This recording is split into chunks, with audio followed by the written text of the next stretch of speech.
Today we prepared for you a masterclass focused around the reality of trading. We want to focus on the mindset and the hard-learned lessons, things that most traders learn too late in their trading journey. You'll be hearing from 4 different traders on the perspective on things and lessons that they gathered over the years. Comment below with your favorite advice, and I'll catch you right back here at the end.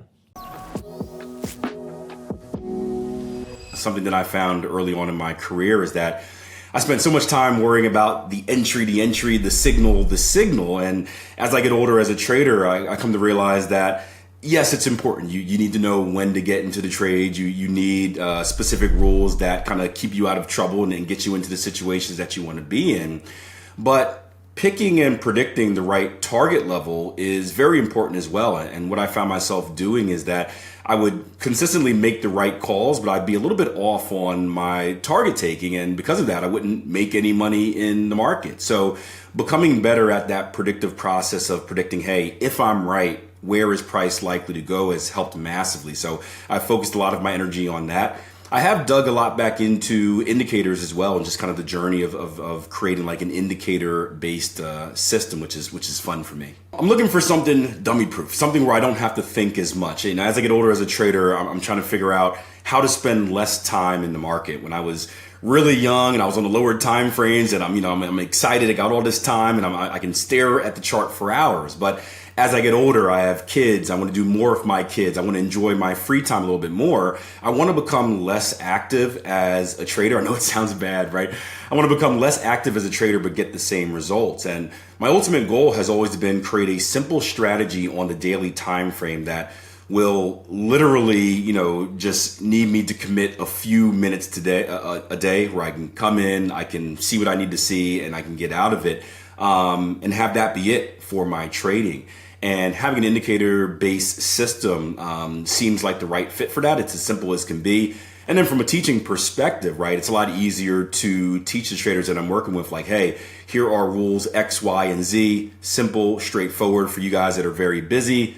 Go ahead and trade it. Obviously, test it, tweak it, make it your own. But I think something very simple like that would be awesome. And it's just a fun journey to be on, since I started off with indicators in the beginning of my trading career, went to price action, kind of was fully against indicators. And now that I understand the markets and understand price more, I understand the indicators better and the role that they play. I came across trading psychology and learned the importance basically by being bad. I was bad and I couldn't figure out why. And like many new traders, I blamed everyone else. I blamed my mentor, my coach, the markets, the weather, the computer, the trading platform, until I ran out of people to blame. And it was like, man, it's me.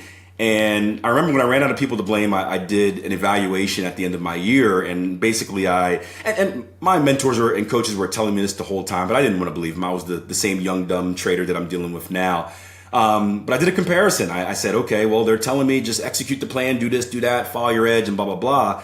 I looked at all my trading results and what I actually did. And then I went back to all my trades and looked at the results of what I should have done if I did everything correctly. And then it popped out to me. It said, man, like, you are trading a profitable system and strategy. You have the ability to identify trades the right way.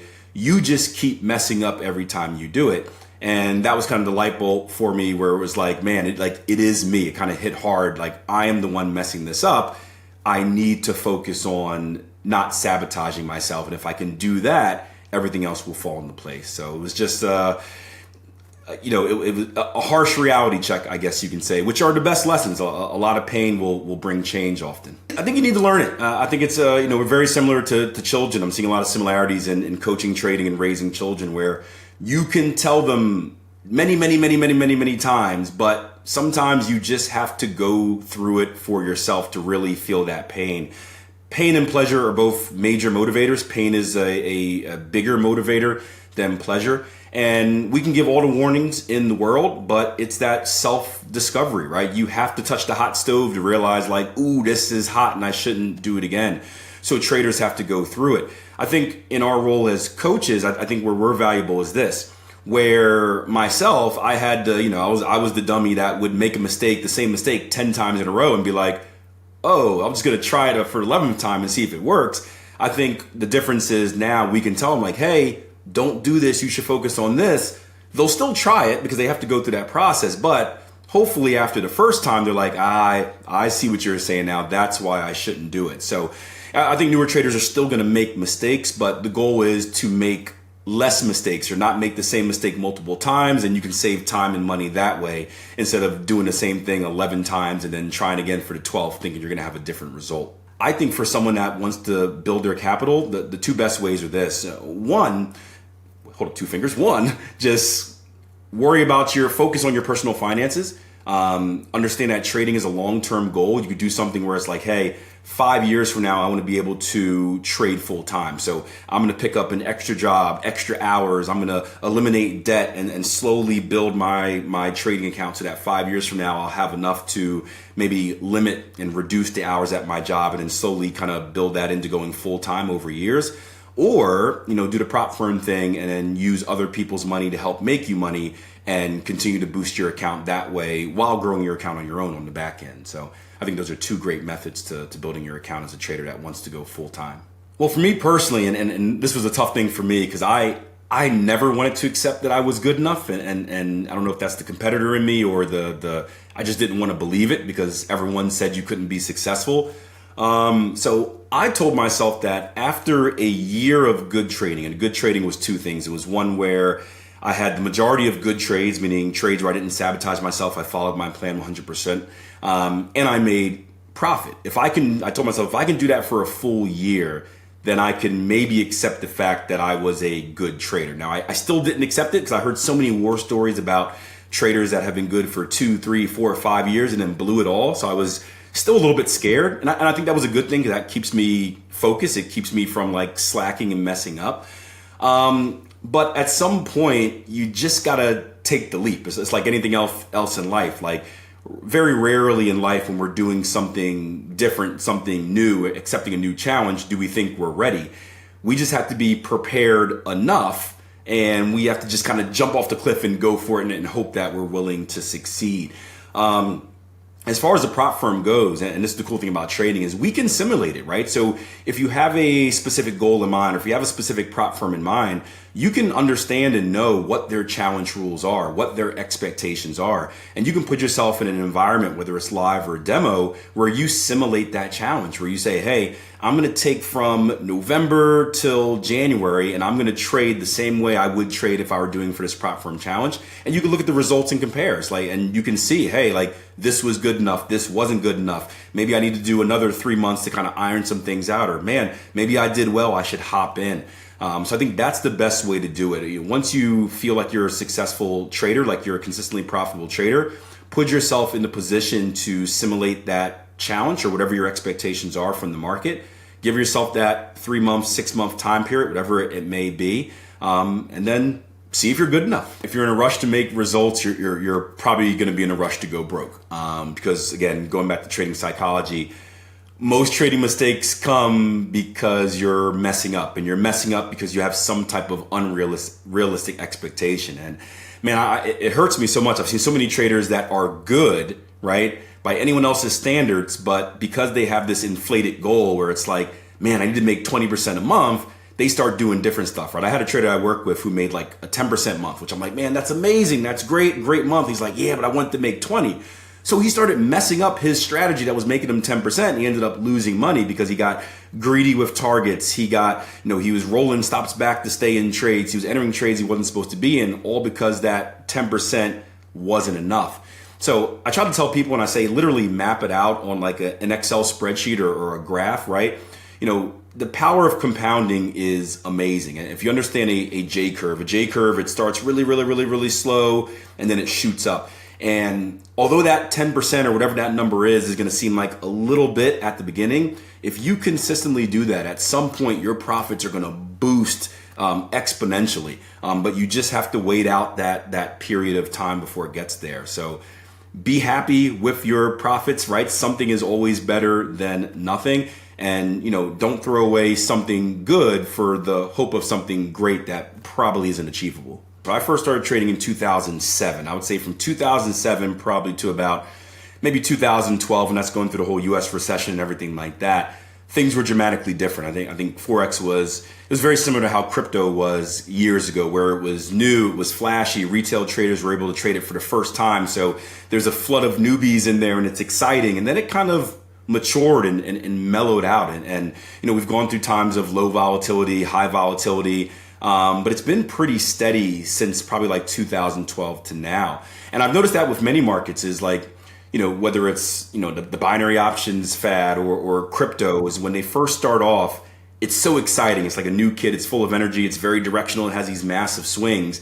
And then once kind of the get rich quicker traders, I guess, are weeded out, it kind of steadies off and becomes more of a normal flowing market. And we're seeing that with crypto right now as well. So Forex is still the same. The volatility was sucked dry a little bit going into this year. It started to pick up on certain pairs recently. But yeah, it's still the same. And I kind of like it this way.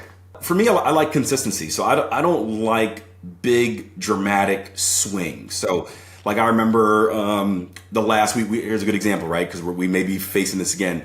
What was it? Would have been 8 years ago now. Whenever Trump was president for the first time, we would see massive, dramatic, out of the norm swings because he was the first president that was very vocal on like social media or would say stuff that didn't go through like a PR person who wrote the speech for him. Trump kind of says what he wants, and sometimes it's factual, sometimes it's not factual, and the markets go crazy because of that. And that introduced a lot of inconsistencies because you can have a classic pattern setting up which should do a certain thing, then all of a sudden, boom, the markets take off on like a 100 pip rally and you're like, why? And it's like, oh, the president came out and said something, or this was that and this was that, and then it goes back to normal. And for someone that relies on a rules-based trading strategy where it's, we're consistently looking for the same things and we're playing an edge, it kind of messes things up. So, I don't like low volatility because low volatility doesn't offer opportunities. But when the market has a steady kind of normal-ish flow, whatever normal is, it makes the price action patterns very predictable, and that makes me profit. So I like volatility, but not kind of the sporadic. And I guess even recently we've had that with all the monetary policy changes where every economic, event that comes out, they're going to cut by this much, they're going to cut by that much, like we had earlier in the year. That's not great for the market as well because everyone's panicking. But I do like a kind of a smooth flow to it. I try to spend as little time as possible in front of the markets. And over the last probably 5-8 years, I've worked a lot on being more efficient, more productive just in my daily life. Right? I do a lot. I trade, I coach traders, I coach track and field. So there's a lot of busy time there. And, I was feeling like I was spending 24 hours a day just always doing something. So I've been really focusing on being more efficient with my time. And that's worked over into my trading career as well. So I have a normal wake up time. I do my top down analysis. I still do my active live trading in my live trading room. But I try to be aware of what's happening in the market well in advance. That way I don't have to spend too much time doing it. And when you trade, when you have a consistent routine and you do your analysis at the same time each day, when you have a consistent set of pairs that I trade, I start to know the market pretty well. So I can really, and experience, I guess, helps with this too. I can see things well in advance. So I'm never waking up to the markets unless there's some type of crazy news event that came out overnight and I'm caught by surprise. I kind of have an idea of what's going to happen. I'm prepared. I know how I'm going to handle it or how I'm not going to handle it. And because of that, I don't have to kind of sit at my charts for a long time. Just to give you an example, I would say my top-down analysis in the morning to prepare for my trading day at this point probably takes about a half an hour at most. I'm clicking through. It's either yes, no, yes, no, yes, no, and then I'm gone. But I still try to take breaks. So I typically am active on the charts from, I'll do my top-down analysis probably like 6 o'clock in the morning. I'm done my live trading room by 9:30, and I always try to take a break. I need to take a reset, right? Either it's get away, it's go run, hop on a bike, go to the weight room, do something active to kind of get away from the market and use that as a chance to de-stress, but also kind of uncloud my mind. That way, when I come back in the afternoon, if I want to peek at something on the charts, I'm not cluttered and tired and exhausted. It's kind of like another fresh look, and I could do another 10, 15 minutes of looking around to see if there's anything else there. Usually after the afternoon, my trading day is done. Very rarely do I get a lot of signals that I need to be actively in front of my chart for in the afternoon. So that's time to go coach track and field. That's time to spend with family and do whatnot. So, my day is there's a lot of freedom. It's kind of heavily banked, my work in the beginning of the day, but I'm a morning person anyway, so I prefer that. I try to review if a trade is complete. I try to review right away. That way all the emotions and the ideas are kind of fresh in my head. But if that's not the case, I always do a review process at night. So usually it's either right before or right after I put my kids to bed, depending on what time they're getting home that day from whatever practices they're at. But at the end of the day, I review, I take notes of everything. I spend a little bit of, I call it sandbox time, where I just open up a random chart and just be curious, be creative, and just look for different things in the market. Kind of like, imagine it's like a workout in the market, just trying to stay fresh. But yeah, I do that review process every day, whether it's reviewing trades that were taken and writing them in the journal and taking notes, or whether it's just reviewing what the market did, meaning I saw something in the morning, I come back at night, oh, what did the market do? Why did it respond at that level? Taking notes and just kind of, again, trying to grow as a trader from a technical perspective on a regular basis. If things can get stale, things can get boring, you can get kind of locked into a routine, which is good, but it is, like I said, doesn't allow you to grow. Something I do every year is I dedicate a certain period. We're going to have that probably in about 3 weeks, usually right after Thanksgiving here in the States. I do I dedicate a period to continued education. So very rarely do I get to work on myself, which is a negative, but it's the price of coaching. It's a give and a take. But from really, let's say beginning of December till about the second week of January, so like a 5-6 week period, is my period of continued education. So each year I give myself a project, right? Aside from an annual review, it's either, read a new book. It is take a training course. It is do some strategy development. So last year I read a book, right? And just something that I was unfamiliar with and something that just allowed me to kind of understand a new concept. I did that 2 years ago as well. And it was something that I actually ended up using in my trading, which was delightful. This year, it's going to be strategy development, where I'm going to try to build a strategy. I already have some ideas of what I want to test, but I'm going to spend those 5 weeks attempting to build a strategy and see if I can get something profitable. And I've done this before, and the cool thing is, sometimes I'm able to create something that is awesome. Sometimes it fails miserably, but each year I'm able to learn something because something in that process works, whether it's like, hey, the target taking method that I experimented with, that works, but everything else sucks. Or whether it's like, hey, this entry method was good, I just couldn't get the risk reward to be in my favor. And little things like that find their way into my trading at some point. So I always look at the strategy development period. Even if the bigger picture strategy doesn't work, there's probably some aspect of it that was positive, or maybe you stumble across an indicator that you've never used before that now kind of can play a role in your trading, which is pretty cool. There are some really good YouTubers out there. There's really good influencers. There's really good podcasters out there. But just like the prop firm situation, there's a lot of fluff as well. And it's very hard to weed your way through that. I would say that traders have to invest time in really kind of giving energy to specific people and kind of vetting them. I would say this, if it sounds too good to be true, it usually is. So if you watch someone for, 4 or 5 episodes or 4 or 5 videos like that, and it just seems kind of like you can kind of smell fake or smell scammy, if it seems like that, you probably want to venture somewhere else. At the same time, if you find someone that sounds truthful, or maybe they trade in a way that kind of clicks with how you want to trade, whether it's fundamental or technical or mechanical or price action based, follow those people and then learn more and see if that's the style that meets you. I would say podcasters are great as well. One of the things that's great about your podcast is you've interviewed so many traders that it gives you a chance to really kind of watch the traders that you interview, hear their answers and kind of be like, hey, does this trader seem like they're truthful? Does it seem like they're preaching the right things, or are they a little bit iffy? And then you can go ahead and find them on their platforms and follow them and kind of dig in deeper. But unfortunately, there's no, formula to telling if someone is real or fake or good or bad. You just kind of have to invest time in them and kind of get a sense. And if you have the opportunity, if they're available on social media or through email, talk to them, ask them questions, right? Ask them the questions that you want to know, and pay attention to their answers. And their answers will typically tell you a lot about their values and what they stand for. I started by doing this, and this is the advice that I give traders. Think about what you want your life to be. Think about what fits into your life first, right? Because at first, for most people, the majority of people, I quit 3 jobs to focus on trading, which is the dumbest thing ever, but it worked for me. It worked for me. I don't advise anyone to do that. But I was overconfident, and that's just a weird thing I do to make stuff work, because I put my back against the wall. But in most cases, right, you're introducing trading into an already busy life. So you already have a life that you're doing. You already have a job, a family, commitments, whatever it is. So the first thing I would say is, what fits around your life, right?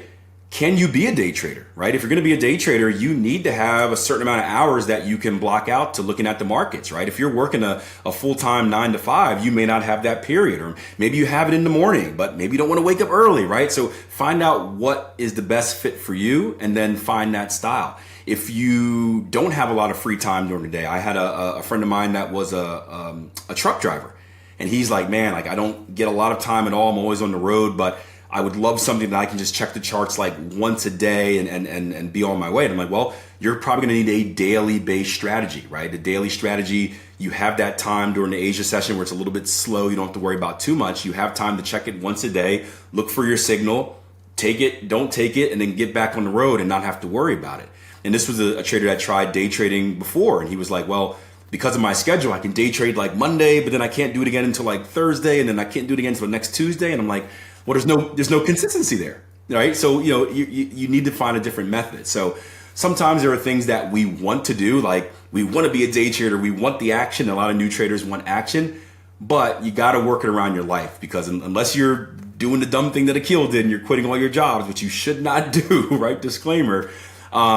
You have to introduce trading around your normal life first. And then once you get good at it, or if you go full time, then you can make adjustments after that. It was, and not the smartest idea, but I was working 3 jobs. I was trading, and I wasn't dedicating time to trading because I didn't really have any urgency. I was working 3 jobs. I was making good money at the time. Before I was married, I was single, before inflation took prices through the roofs. So like I would trade, I would lose money, and be like, I got a good paycheck coming in. I'll just, fund the account again. And I was kind of spinning on the hamster wheel, not going anywhere, not taking it seriously. And then it finally got to the point where I had a hard conversation about myself. Like, I got to take it seriously. I started getting tired with the 3 jobs I was doing. I said, you know what? I'm going to quit.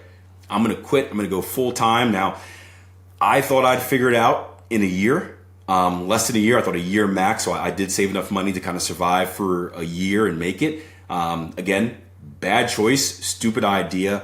But the positive for me, and this is the competitive drive, that I'm an athlete that likes game time situations. So like if the clock's running down, like give me the ball. Like I want to be the one that scores. So when I had that urgency of like, oh crap, like I have to make this work or I'm going to fail, it allowed me to do the things I needed to do to become successful. And I promise you, I wouldn't have done those if I didn't have kind of that like you're running out of time, back against the wall type of situation. So it works for me. That's just, again, crazy athlete brain that I have, but definitely don't advise it for anyone else. It was a bit of a shock to me. All right.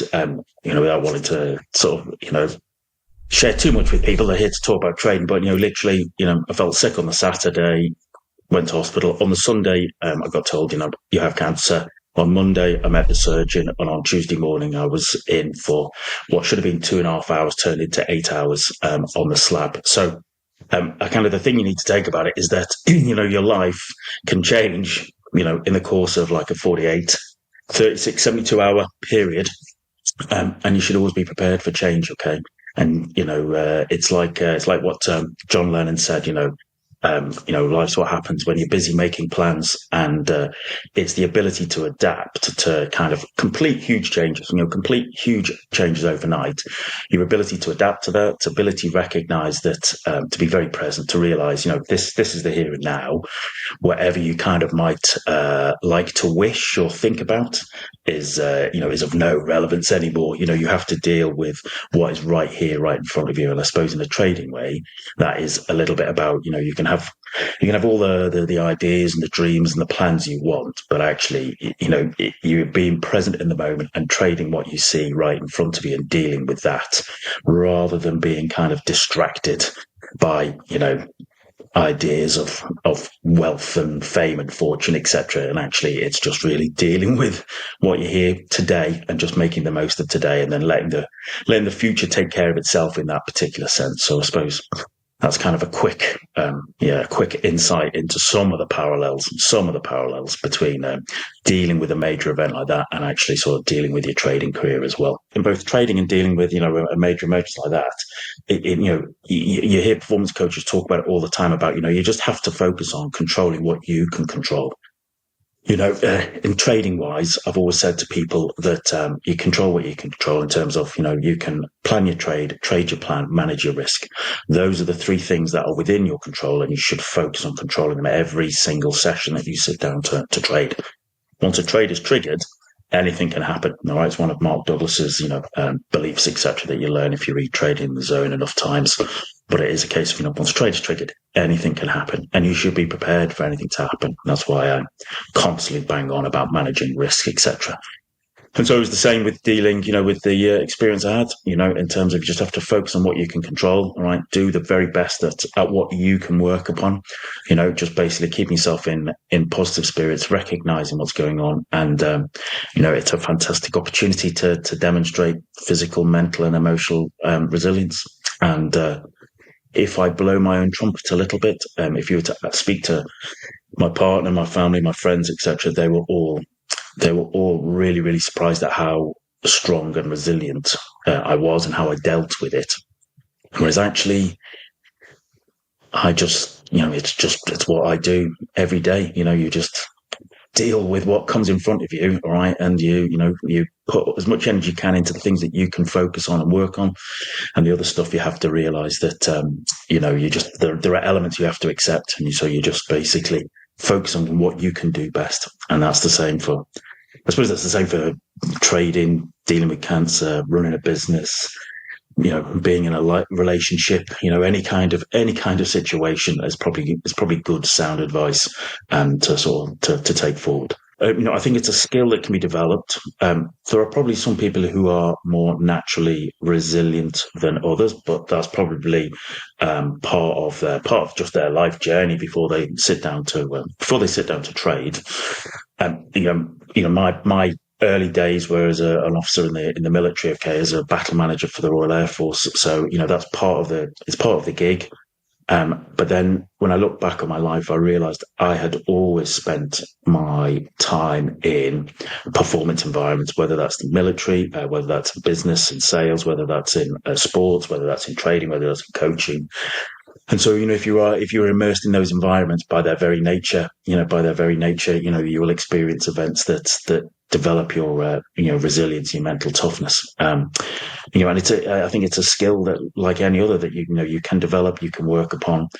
I don't think, if I look back and think about kind of all of the great traders I've either worked alongside on a trading floor or coached or mentored, they all have degrees of mental toughness, and it might show itself and manifest itself in different ways, but undeniably at their core, they have that resilience. And once again, I think that's just a great skill for anybody in life to have. I would say there's probably layers and levels to that. So if I give maybe a personal experience from one of my trades this year, so I did well at the start of this year by shorting sterling. As part of my own FX model, I'm always looking for the STAM, strength, trend, momentum.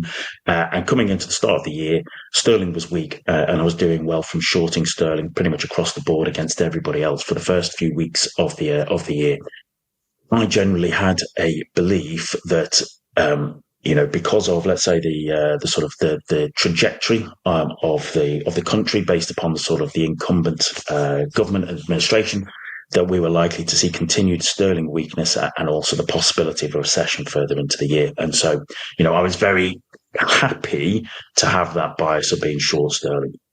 And for the first few weeks of the year, that worked really, really well. But actually, things changed. Okay, things changed, and this is a kind of been having to be able to adapt to basically what the market is telling you. I try to get across to people that the market is always communicating to you. The market is always communicating to you. It's your job to learn its language. All right, it's your job to learn its language. That doesn't happen overnight. All right, that happens through experience, through years of experience. And as there's that old kind of military adage of good judgment comes from experience. Unfortunately, experience tends to come from bad judgment. Um, so even though I had a bias, to be sterling short, certainly well, the price action started to change. The price action was not reflecting that. Furthermore, of course, as we got into the latter half of January and into February, everything was about the Trump inauguration and the changes there. And so basically, sterling, which has been strong, if you look at a chart of it, sterling has been strong the last couple of weeks. It is strong because of Trump and US dollar, not necessarily because of any inherent strength within the UK or sterling. But once again, you have to trade what you see. You can have lovely ideas and dreams of what might be, but ultimately the market is communicating to you. It's your job to learn its language, and you have to trade what you see in front of you. And you can have a bias, and when your bias and the price action lines up, that's fantastic. That's when you should be trading with flow. But when they don't line up, or when it's changing, you have to change. The markets are not going to change. You have to change. And so having a constant debrief facility. And I've talked a bit about one of the elements of my success is understanding the OODA loop. I don't know if you would know what that is, Etienne, but it has been one of my factors in my success. And I probably just do it naturally because I've been doing it for 30 years, etc. But the ability to adapt comes from you constantly debriefing, constantly sort of having those feedback loops and not ignoring them because it's not telling you what you want to hear, but recognizing in this moment, just being very present and recognizing that you have to trade what you see in front of you. You should be debriefing every trade. All right, you should be debriefing every day. You should be debriefing every week, every month, every quarter, every year. Now, on an intraday, if you're trading intraday, if you're let's say you're a scalper, all right, and you might be taking 10 to 20 trades a day. Your ability to probably debrief every single one of them in terms of a full in-depth debrief is probably unlikely to happen. So you have to start picking out what were your 3 top trades, what were your 3 worst trades. But even in each individual trade, once it's clicked, you should be very, very quickly assessing, did I trade my plan, or did I plan my trade? Did I trade my plan? Did I manage risk on that trade? Okay. Did you do those 3 elements that you can control? Okay. That is all about scoring yourself on execution. All right. And, I score myself on execution, performance, and confidence, but execution is the one. Right. If I'm not scoring highly on execution, that's when I need to sort of take a time out. Okay. Take a bit of a bigger debrief. All right. Execution is key, especially if you're going to be kind of like intraday scalping. In terms of that debrief is, as I said, my background was the Air Force, right? They spend more time debriefing missions than actually flying the missions. Okay, they go into every nut and bolt of it because they are trying to extract maximum value out of that session. For traders, you've paid for that trade in time, money, energy. It is on you to basically to be able to extract that as much value as you can from that trade, regardless of the outcome of that trade. I think one of the things that helps me with that in terms of addressing the changes in the market is that I have plugins. Okay, I have plugins for I've got about 4 or 5 different trading platforms, and I have plugins that do a lot of the work for me. But I still do my weekly analysis by hand every weekend for about 90 minutes, because I've learned over the years that when I physically do it and physically go through the charts, my connection with the charts and the markets is much, much better. I notice changes far better, and I also find it's just part of my best practice, as in it just gets my head in the game, prepared for the week ahead, which means I'm more efficient, effective in my time, in my use of my time, energy, and resources for the week ahead. So that kind of 90 minutes, maybe 2 hours a weekend, is a big part of keeping on top of what's going on in the market, keeping on top of my analysis, but also giving me the chance to sort of debrief how the week went and what do I need to work on going forward for the week ahead. Rightly or wrongly, I believe when you review your trades, okay, you are reinforcing the learning points, all right, from that trade, the good, the bad, and the ugly. It's almost like your mind is just revisiting that trade. So my winning trades I want to debrief, but also what I'll also have is I have like a PowerPoint slideshow, and I just take screenshots of great setups I've taken, or great setups that I've missed because I wasn't at my screen. Just great setups. So I'm just constantly reinforcing to my mind, this is what good looks like. This is what good looks like. You do nothing. You do nothing unless it looks like that. That is what you're looking to do. So reviewing good trades is important because you want to be reinforcing the kind of the best practice, okay, for your own trading business. In the same way, especially, you're a human, you're learning a new skill, you're learning a new craft, okay? If you're manually trading, or even if you're sort of doing it automated, you're going to experience the good, the bad, and the ugly in your trades. And those bad and ugly trades, lots of people will hide away from them because they just don't want to confront the financial pain, the emotional pain. Whereas my view would be, you've got to face up, all right? You've got to face up. You've got to dig into those kind of losing ugly trades, because that's almost like a gold mine of data and information about your trading, but also about yourself and your next level of success. And as traders, we're always evolving to our next level of success. Your next level of success is on the other side of that pain and misery from a tough trading conditions. Quite simple. 4 M's is basically markets, method, money, and myself. And basically, the reason I think they're important is because in my own trading and in the trading I've worked with others, when traders are on top of those 4 M's of trading, that is when they tend to be operating at their best. And if you're having a difficult time in your trading, then the first debrief point should be, of markets, method, money, and myself, which one is out of kilter, all right? Which one is it might be more than one, all right? I'll give you a hint. More often than not, it's the myself bit, but equally, and it's one of the reasons I differentiate between markets and method, is because markets is about understanding your markets, doing your analysis, understanding what phase it is, what environment it is. Is it trending? Is it consolidating? Is it transitioning? But then also ensuring that your method is aligned with the markets, right? You might have the best trend following method in the world, right? But if markets are consolidating or they are reversing or transitioning, doesn't matter how good your method is, you're gonna struggle, all right? So you need to have your markets in alignment with your method. You need to be ensuring that your money management is is basically top level, okay? It's the best practice, as in, if you're not managing risk, you're roadkill ultimately, all right? Nobody I have not worked with or seen in all my years, I've not seen one long-term sustainably successful trader who has not been managing risk. And then the final part is about managing myself. Okay, about knowing yourself, knowing the space you're in, knowing when you're in a good space, and watching yourself so you're not overconfident, all right, and get yourself in trouble. But equally, know when you're not in the best of space, when you're in a bit of ebb, and having the confidence to recognize either I need to change myself, or I need to sort of pull my horns in and not trade. If you're tired, okay, if you're tired, if you're struggling, if you're going through chemotherapy, trading when you're going through that is not a smart move. I just literally cut it out.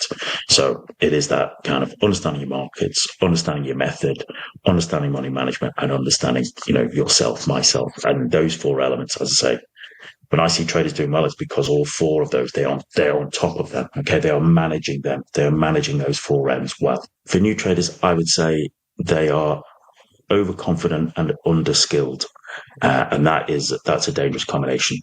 They're overconfident because optimism bias is in play.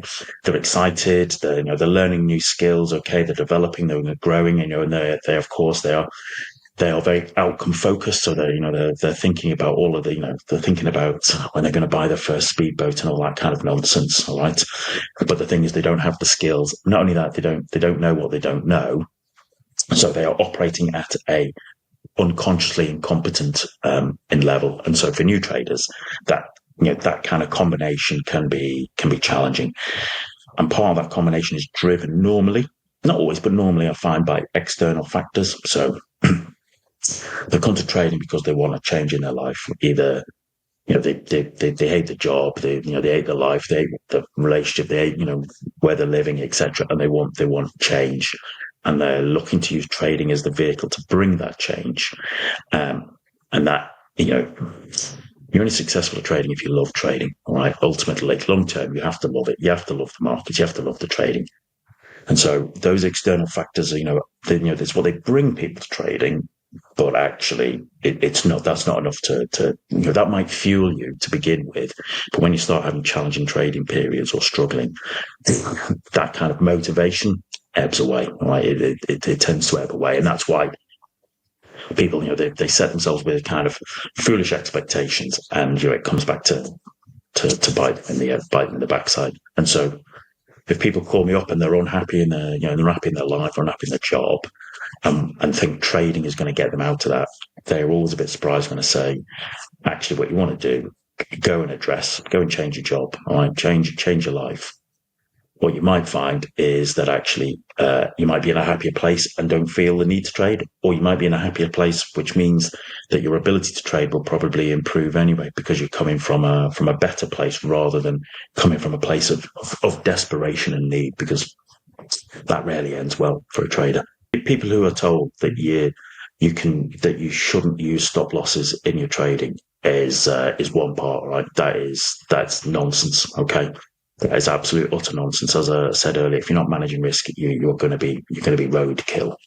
I think there's kind of also, I would look at that more in terms of there are lots of trading adages out there. So that people spout. So things like cut your losses, ride your winners.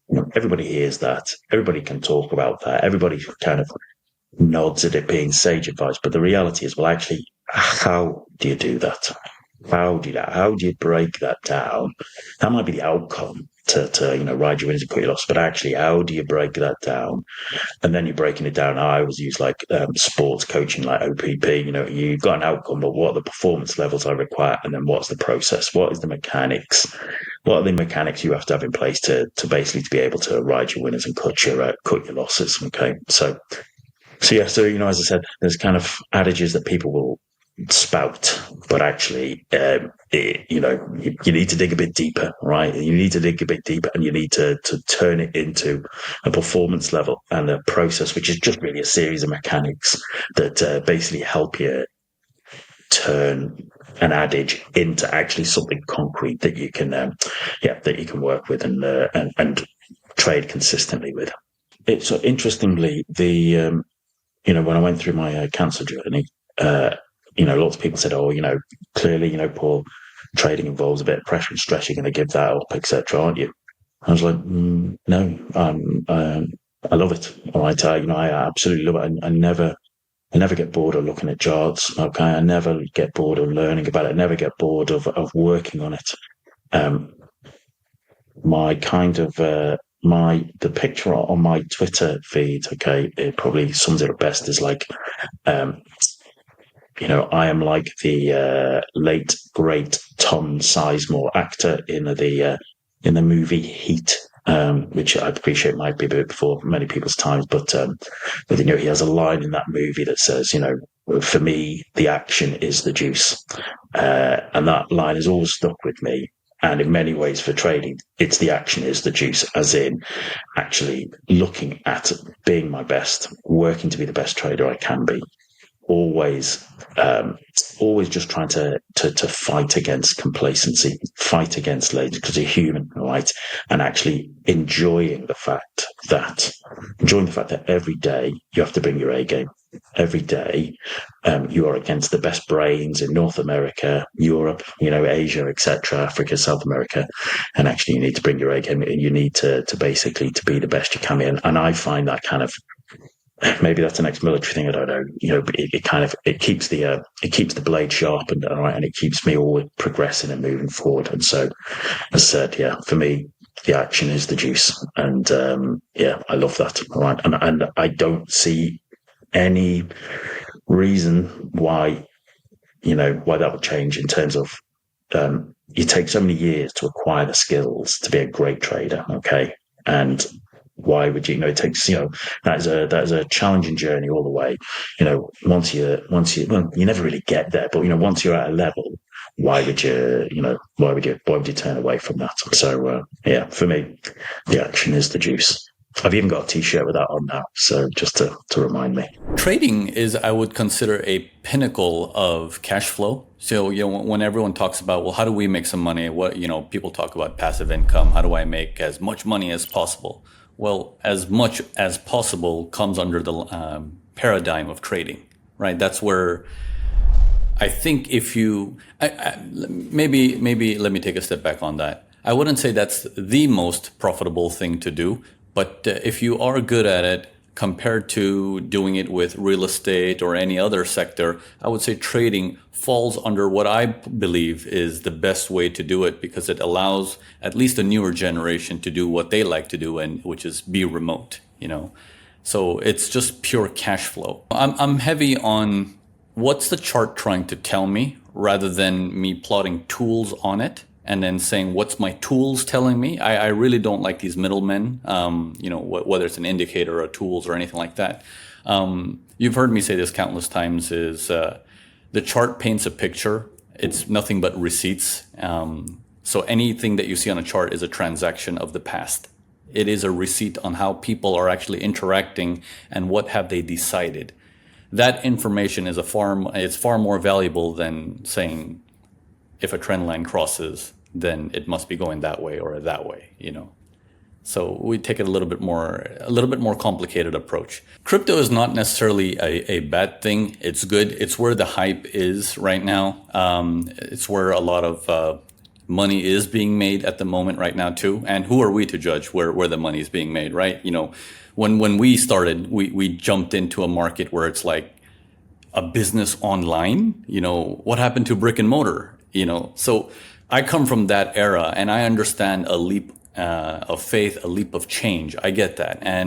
But I've also been around when I've seen, .coms fail. I've seen, all these, going through the process of seeing how the tulip mania happened. So I've lived long enough with all this white hair, lived long enough to see there are things where a leap happens into the market and you want to get into that. And then there are things where things get so overly bubbled and then they crash. Even real estate goes into that market. It falls underneath that. But whatever's the shiny new thing will always be attractive. I think timeless principles are always going to be the case. It's you want to buy something, you're never going to pay 3 or 4 or 5 times more than what it's actually worth. So timeless principle is always going to be there. It's just human nature. We're always looking for a deal. And when we stop doing that, I think we move away from the logic of trading. I think the drawdowns are part of the game. So I'm in this CAD-yen position for 54, 55 standard lots, more or less, on this thing. And this position started during the NFP last week on Friday.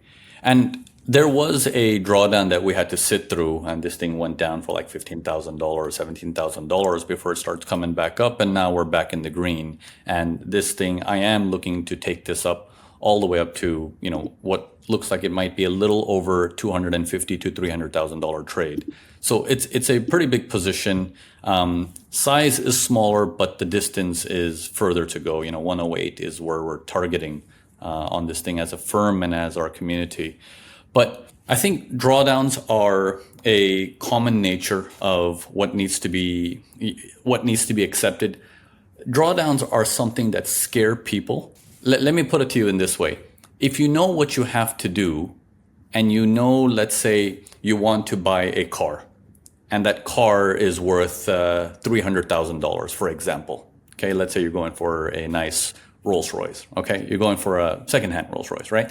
You're going for a nice $300,000 secondhand Rolls Royce, and it's being offered to you for $200,000. Now you know what it's worth. It's worth $300,000, and you're about to get it for $200,000.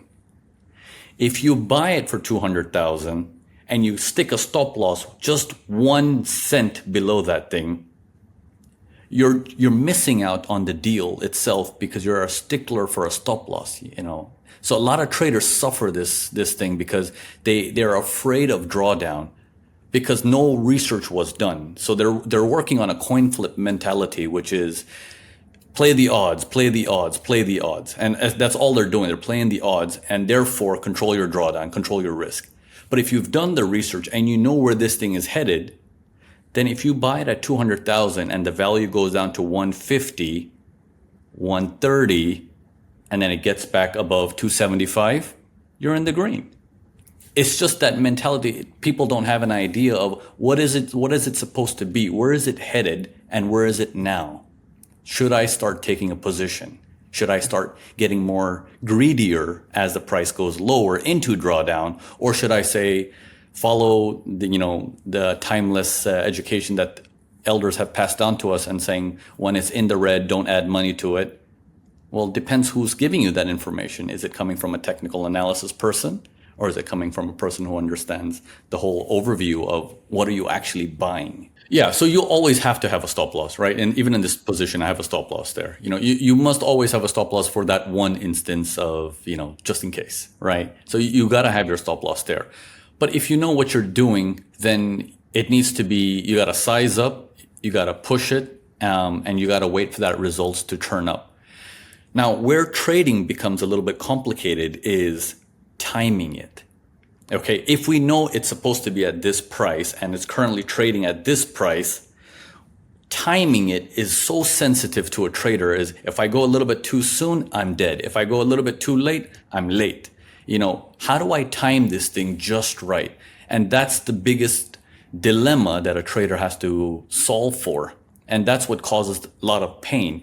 And if someone is trying to solve that dilemma and constantly sticking to the same stop loss mechanism, whether you're trading early or trading late, they're going to have mixed results and, in fact, more dangerous results that might be overall negative. Losing is part of the game. Losing is part of the game. Drawdown is part of the game. Having no drawdowns and only upside, it's, you find me that person. As an investor, I will pour so much money into that guy or girl.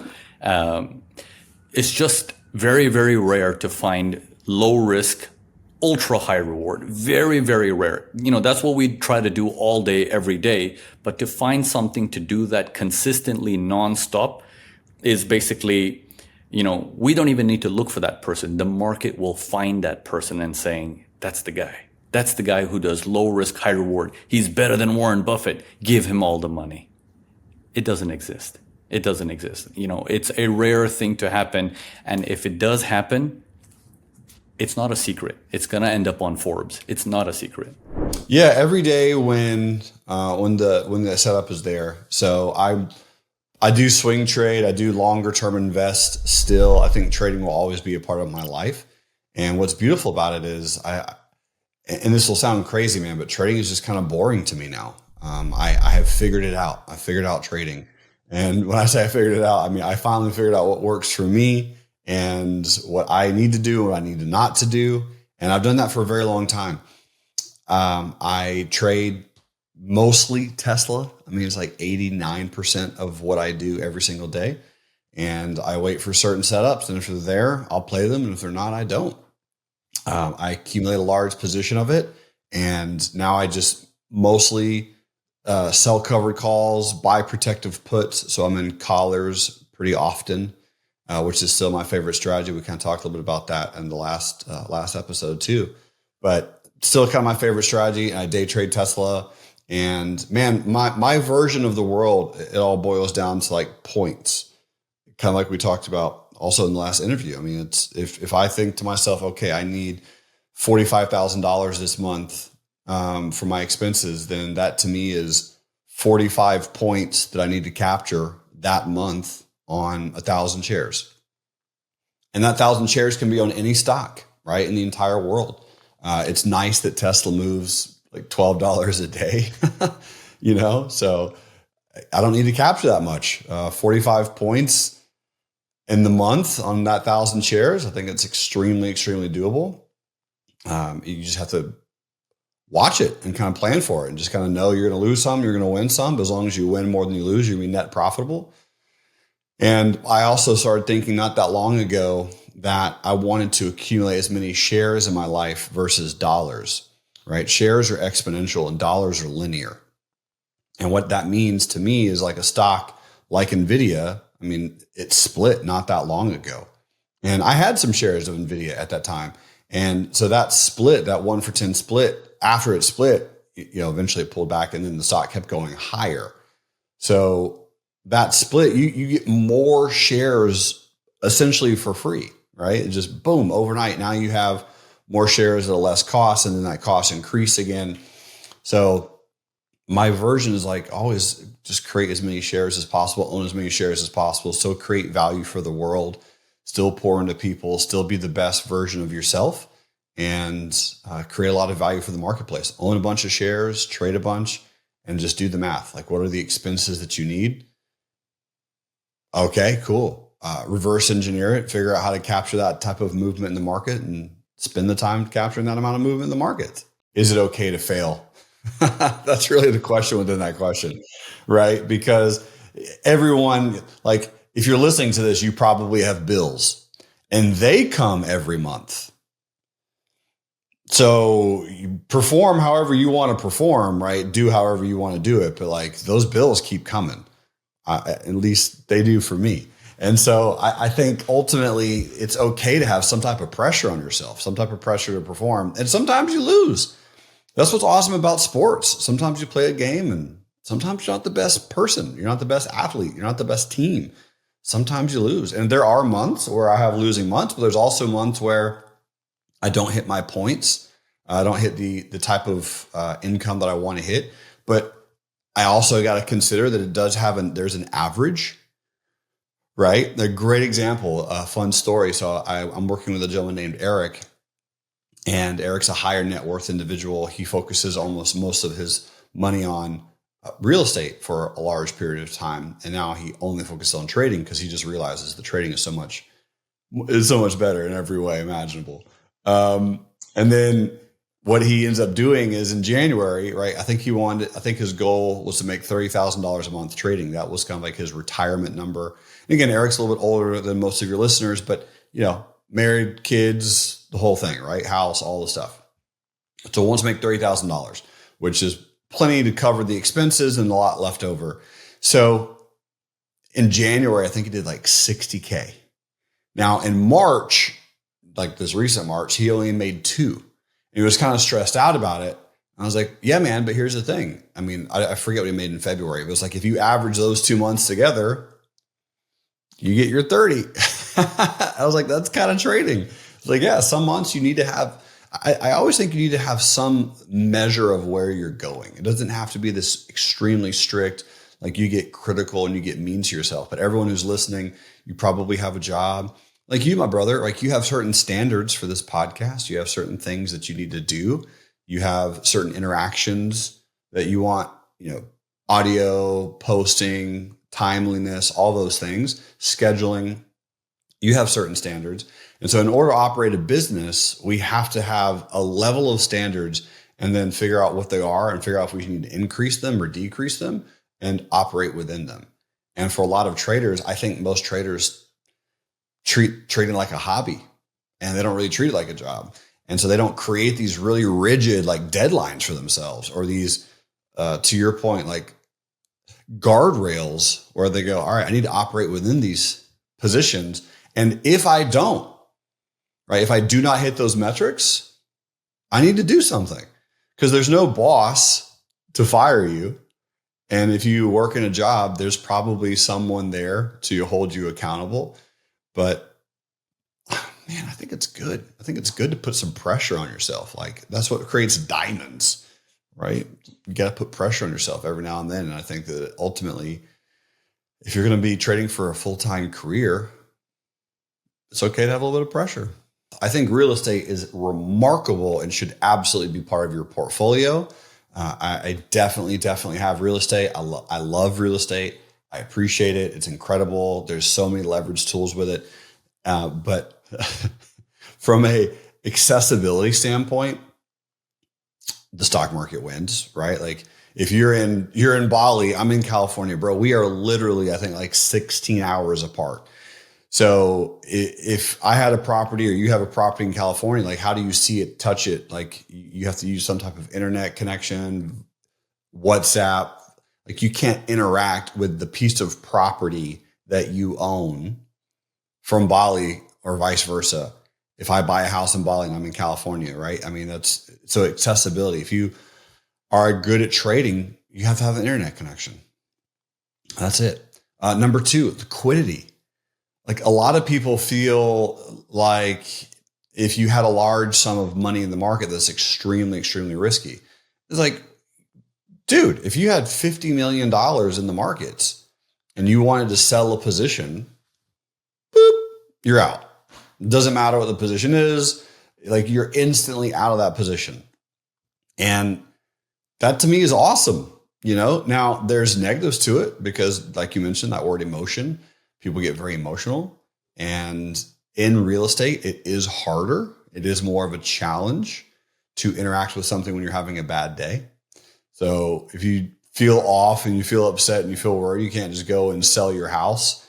You can call your real estate agent and tell them that you want to sell it, but there's a lot of barriers to emotional control. And I think that's why people gravitate towards real estate, is because most individuals aren't truly in control of their emotions. And so they always let their emotions kind of get the best of them. So I think ultimately, from a stock market perspective, speed, access, liquidity, ease, volatility, opportunity. Man, if you are black, white, Asian, persuasion, if you're blue, yellow, green, if you got a felony, you can interact with the stock market. If you got bad credit, you can interact with the stock market. If you got a job, if you got no job, if you got a little bit of a job, if you got debt, if you got no debt, the stock market will take your money or it will increase it. And as long as you know the trend and you operate within the trend and you spend the majority of your time understanding what is the trend, you can make a lot more money in the markets. And it's the biggest game. In fact, one of my favorite quotes, right? 90% of millionaires are made from real estate. 100% of billionaires are made from equities.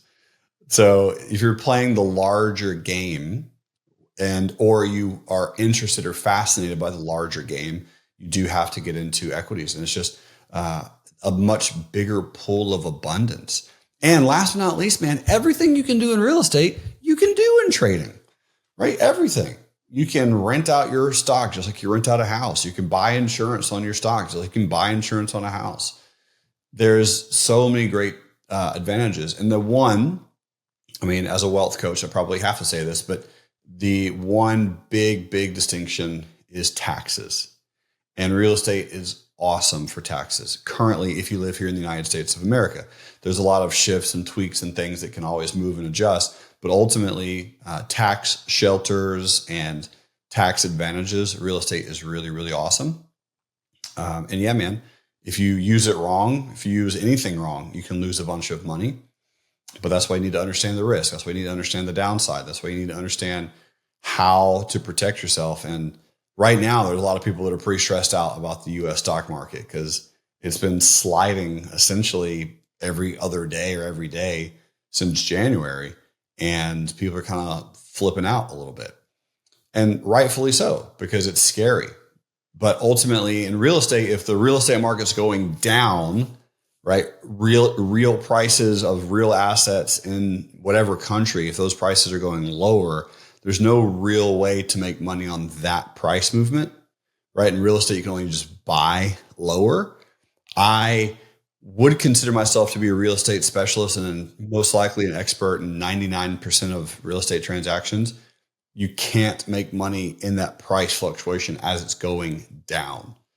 And I think that is a big opportunity, right? In stocks versus real estate. So man, it's a very, very, very long list, but I still love real estate, man. You still got to have part of it. You still need to do it. There's tons and tons and tons of advantages. So how would someone, like, what's my big tips for people getting wealthy in real estate, in stock market? I mean, ultimately,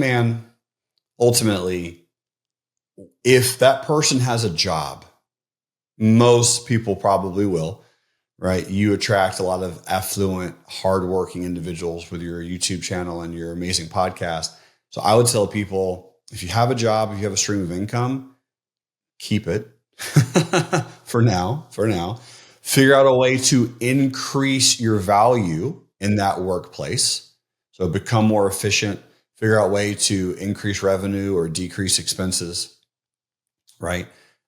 Be a big value to your business and increase how much you get paid there, if at all possible. In 98% of jobs, you can get increases. You can work overtime. You can make more money, bonuses, whatever. There's tons of ways to do it.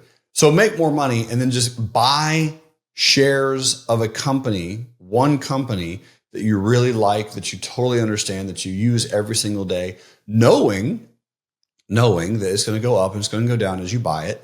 And the goal is to buy that particular company at a discount, and it needs to be a top 40 company. So when I say top 40, it needs to be like one of the largest companies in the world. And if you buy one of these humongous companies on a reoccurring basis, often, right, the history shows that the likelihood that you will end up making money on that particular position is astronomical. And so when I say making money, meaning more money than you invested. And then as you're buying that position and you're studying as you currently have a job, go learn about active trading. Go learn about the markets, because active trading, everyone should try it, but not everyone's going to win at it. That's the truth. The truth is everyone should know how it works. Everyone should interact with it. Everyone should study the liquid markets, because the stock market is the greatest revealer of what you need healed internally.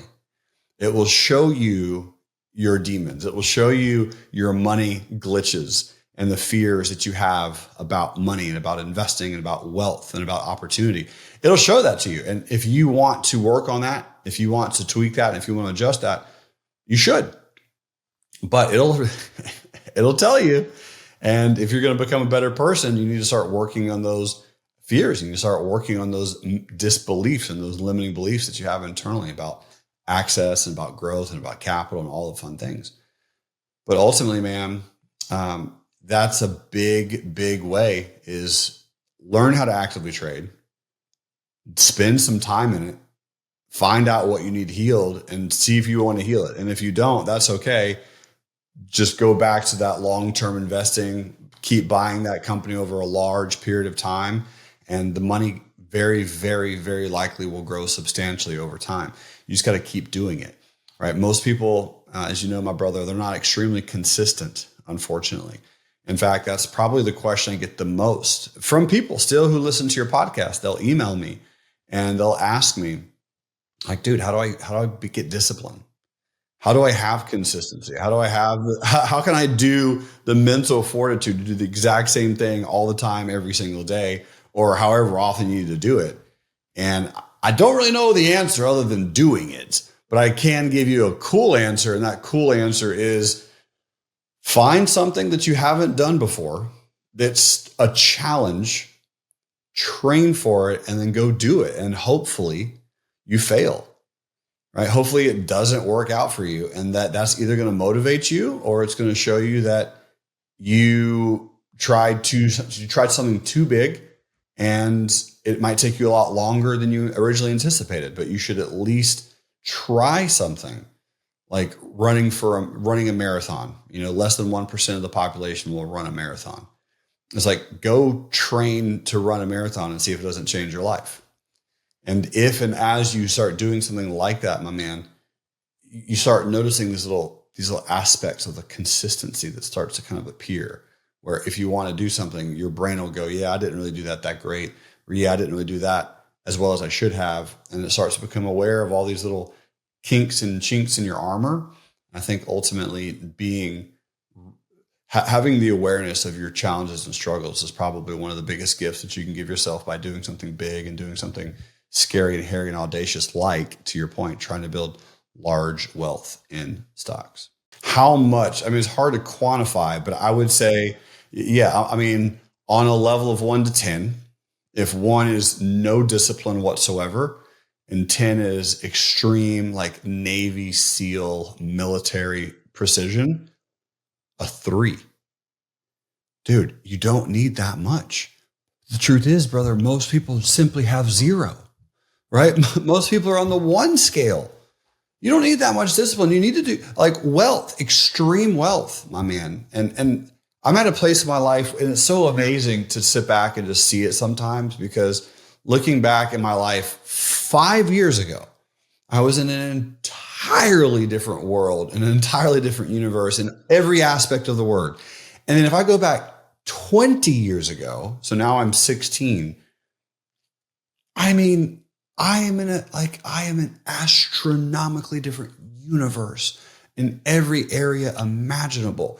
And if we're talking about wealth, that's definitely one of them.